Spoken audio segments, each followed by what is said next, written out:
আজকে যে উপদেষ্টা পরিষদের একজন ব্রিফিং করলেন আসিফ নজরুল সাহেব, উনি রাজনৈতিক দলের উপর 7 দিন চাপিয়ে দিলেন।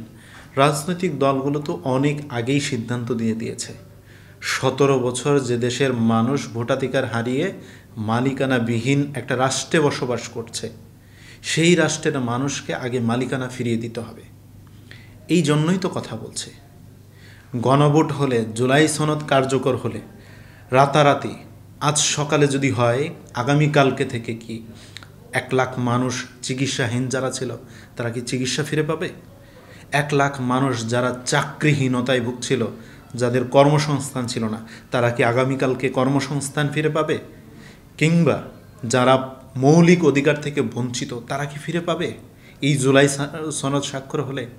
যদি আমি পাল্টা যুক্তি দিই, এই জুলাই সনদের থেকে এই যে গণভোট, এটার ব্যবস্থার থেকে জাতীয় সরকারের নির্বাচনের মধ্য দিয়ে জনপ্রতিনিধি নির্বাচিত হলে জনগণ তাদের মালিকানা বুঝে পাবে।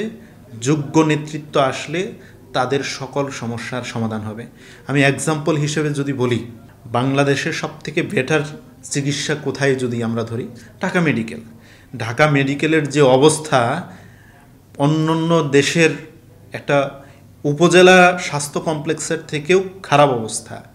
আপনি দেখবেন পরিবেশ থেকে শুরু করে আইসিইউ মনে হয় না সেটা আইসিইউ। এই হলো অবস্থা। এর থেকে অনেক বেটার ভালো অবস্থায় আছে বাংলাদেশের বেসরকারি হসপিটালগুলো। কেন? সেগুলো তো মালিকানা প্রতিষ্ঠান। জনগণকে আমরা যেখান থেকে সেবা দিচ্ছি, সেই জায়গায় যদি সুন্দর পরিবেশ না হয়, সুন্দর কিছু না হয়, ভালো চিকিৎসা না হয়, তাহলে সেই জায়গাটা আমাদের সংস্কার করা উচিত। সেই সংস্কার করতে হলে অবশ্যই একটা নির্বাচিত সরকার প্রয়োজন, যে সরকার জনগণের ম্যান্ডেট নিয়ে ক্ষমতার চেয়ারে বসবে, যার প্রত্যেকটা ভোটের মাধ্যমে সে ক্ষমতার চেয়ারে বসবে। জনগণ চাইলে তাকে ক্ষমতার চেয়ার থেকে নামাইতে পারে এবং বসাইতে পারে। এই ধরনের একটা পরিবেশ না হলে কেউ চিকিৎসাও পাচ্ছে না সুষ্ঠুভাবে, কেউ চাকরিও ফিরে পাচ্ছে না। আজকে বাংলাদেশের যে সংকটময় মুহূর্ত পার করছে, সেটা আসলে খুব নাজুক মুহূর্ত। দেখেছেন, IMF ঘোষণা দিয়েছে তারা নির্বাচিত সরকার ব্যতীত ঋণ দিবে না। বাংলাদেশ ঋণের উপর ভর করে রাষ্ট্রটি পরিচালিত হচ্ছে। বিগত 17 বছর গুনে খাওয়া রাষ্ট্রটাকে যদি মেরামত করতে চান, অবশ্যই গণ অভ্যুত্থানের 3 মাসের মধ্যে জাতীয় সরকার নির্বাচন প্রয়োজন ছিল। অনেক দেরি হয়ে গেছে। আমি বলতে চাই, ফেব্রুয়ারিতে যেহেতু অন্তর্বর্তীকালীন সরকারের প্রধান জাতিসংঘে গিয়ে এবং জুলাই সনদ স্বাক্ষর কর্মসূচিতে বলেছেন তারা ফেব্রুয়ারিতে নির্বাচনের প্রস্তুতি নিচ্ছেন, ফেব্রুয়ারিতেই নির্বাচনটা শেষ করে দেন।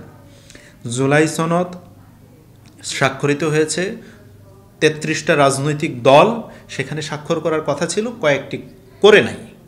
তবে জুলাই সনদ কিন্তু বাংলাদেশের মানুষের কাছে গ্রহণযোগ্যতা পেয়েছে। সামনে পার্লামেন্ট হবে, পার্লামেন্টের মাধ্যমে সেটাকে গৃহীত হবে। যে প্রক্রিয়াটা রয়েছে, এতগুলো মানুষ সমর্থন দিল, সংস্কার কমিশন দীর্ঘ সময় চলল, সেখানে আমরা কথা বললাম, আমাদের মতামত দিলাম, বিএনপি, অন্যান্য আদার্স রাজনৈতিক দলগুলো তাদের অবস্থান থেকে জনগণের পক্ষের অবস্থানে সরে আসলো।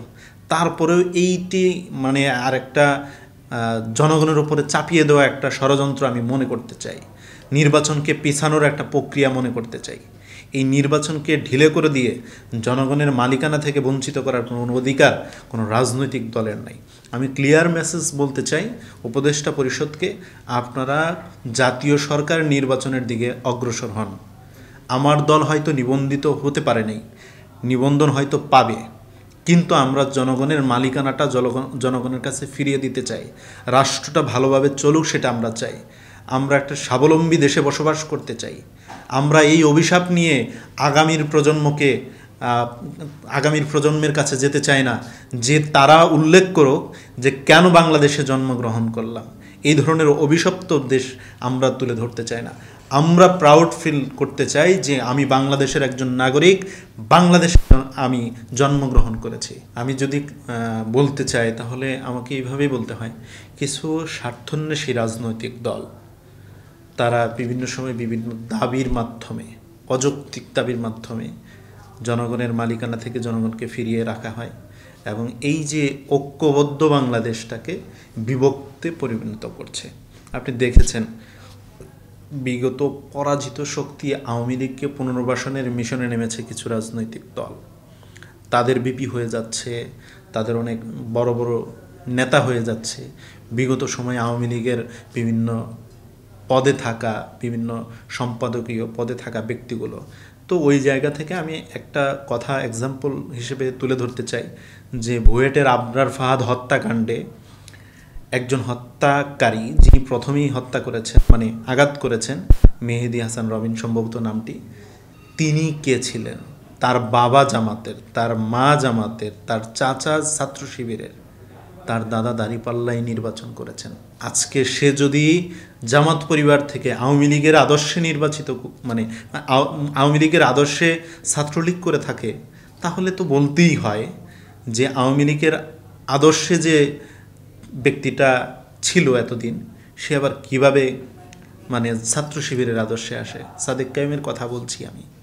তো হয় একটা ক্লিয়ার মেসেজ দিতে হবে যে হয় ছাত্র শিবির আওয়ামী লীগ এক, না হয় বলতে হবে আবরার ফাহাদের হত্যাকারী ছাত্র শিবির, অথবা বলতে হবে আওয়ামী লীগকে পুনর্বাসনের মিশনে নেমেছে তারা। আমরা এই দৃশ্যগুলো দেখছি, একের পর এক ষড়যন্ত্র নির্বাচনকে কেন্দ্রে। এই যে আজকে 12টা মাস প্রায় অতিবাহিত হতে যাচ্ছে, এই যে দীর্ঘ সময়ের একটা গ্যাপ, এই সময়ে দেশের যে পরিস্থিতি হয়েছে, আমরা দেখেছি মন্ত্রণালয়ের পর মন্ত্রণালয় এক একজন ভাগাভাগি করে মানে নিজেদের দখলে নেওয়ার একটা পায়তারা। উপদেষ্টা মাহফুজ বলেছে যে এখানে কেউ 50%, কেউ 40%, কেউ 30%, একটা মানে এক এক পার্টির এক একটা ধরনের অবস্থা, যে তারা এইভাবে নিজেদের লোকগুলোকে বসানোর চেষ্টা করেছে। এই যে ভাগাভাগির একটা অবস্থা, তারা একটা ভালো অপোজিশনে এখন আছে, তারা এই সময়ে এই সুন্দর সময়টা পার করছে, যেটা বিগত সময় তারা পার করতে পারে নাই। এই সময় এই সুন্দর সময়টাকে তারা অতি দ্রুত শেষ হয়ে যাক, সেটা চাইবে না। জনগণ মালিকানা ফিরে পাক, সেটা তারা চাইবে না। আমরা চাই জনগণ মালিকানা ফিরে পাক, একটা নির্বাচিত সরকার ক্ষমতার চেয়ারে বসুক, রাষ্ট্রটা ভালোভাবে চলুক, আমরা সকলের সাথে ঐক্য বজায় রেখে সামনের দিনগুলো পথ চলতে চাই। বাংলাদেশে কোনো ফ্যাসিস্ট জন্ম নেক, সেটা আমরা চাই না। আমি একক জামাতকে বলছি না, জামাতের সাথে আরও অনেক রাজনৈতিক দল আছে যারা তাদের জায়গা থেকে তারা নিজেদের স্বার্থটাকে দেখছে, কিন্তু জনগণের স্বার্থটাকে দেখছে না। আপনি দেখেন, যদি তারা নিজেদের স্বার্থ না দেখে জনগণের স্বার্থ দেখত, অবশ্যই একটা নির্বাচিত সরকারের পন্থায় তারা অগ্রসর হতো। তারা গণভোট চাচ্ছে, তারা পিয়ার চাচ্ছে। পিয়ার কেন চাচ্ছে? তাদের ওই ফিটনেস নাই যে তারা নির্বাচন করে ক্ষমতার চেয়ারে আসতে পারবে। সেই জন্য পিয়ার সিস্টেমটাকে আনতে চাচ্ছে, যেটা জনগণ বোঝে না, যেটা আসলে সাধারণ মানুষ মানে জানেই না এই বিষয়টা কি, এটা কোন হালুয়া। তো এই ধরনের বিষয়টাকে তারা সামনে এনে তাদের কিছু সংখ্যক সিট তারা বাড়ানোর একটা পায়তারায় আছে। এই যে পরিকল্পনা, এটা তো আসলে মানে পিয়ার হইলে যে আমার দেশের জনগণ রাতারাতি কোনো একটা পরিবর্তন পেয়ে যাবে, কোনো একটা ভালো সুফল পেয়ে যাবে, এরকম তো নাই। আমাকে একটা সুফল দেখাক, আমি অনুরোধ করছি আমার ভাইদের প্রতি, আমার রাজনৈতিক ভাইদের প্রতি যারা পিয়ার চাচ্ছে, যে আমাকে একটা সুফল দেখান, যেটা পিয়ার হলে, যেটা গণভোট হলে জনগণ সুফলটা পাবে রাতারাতি পরের দিন থেকে। একটা সুফল দেখতে চাই। এই সংকট থেকে উত্তোলনের মাধ্যমে একটাই, একটা নির্বাচিত সরকারের ব্যবস্থাপনা। রাষ্ট্র পরিচালনায় যে সরকার এবং রাজনৈতিক দল ঐক্যবদ্ধভাবে একে অপরের প্রতি ভালোবাসা রেখে ঐক্যবদ্ধভাবে একটি সুষ্ঠু নির্বাচনের মাধ্যমে, নিরপেক্ষ নির্বাচনের মাধ্যমে একটি নির্বাচিত সরকারের ব্যবস্থা করা। এছাড়া এই মুহূর্তে বাংলাদেশের আর কোনো রাস্তা খোলা নাই। আমাদের সাধারণ সম্পাদক মহোদয় তারেক রহমান, উনি যে মন্তব্য করেছেন, আসলে হয়তো উনি ক্লিয়ারলি বলেন নাই। তো আমি ওই জায়গাটাকে আপনাদেরকে আমি ক্লিয়ার করছি যে আমাদের দলের অবস্থান কি গণ-অভ্যুত্থানে আপনারা দেখেছেন। আমরা কেন আসামি হয়েছিলাম, আমাদেরকে কেন আওয়ামী লীগ এভাবে আসামি বানিয়ে আমাদেরকে রিমান্ডে নিয়েছিল। আমাদের তারেক রহমান, যার বিষয়ে আপনি বিষয়টা উল্লেখ করলেন, তার মন্তব্যটাকে, সে টিভি চ্যানেল এটার মানে আসামি হয়েছেন, সেতু ভবনের আসামি হয়েছেন, যাত্রাবাড়ি টুলবক্স পোড়ার আসামি হয়েছেন, পুলিশ হত্যা মামলার আসামি হয়েছেন। তো এইভাবে তাকে মেট্রো রেল সহ বিভিন্ন মামলার আসামি তাকে করা হয়েছে, গ্রেপ্তার করা হয়েছে। আওয়ামী লীগ তাকে মানে বলা যায় এক প্রকার নির্মম নির্যাতন করেছে। তা আমরা কি চাই আওয়ামী লীগ পুনর্বাসিত হোক? আমরা চাই একটা গ্রহণযোগ্য নির্বাচন। যারা গণহত্যায় দায়ী তাদের বিচার হবে, সরকার বিচার করবে।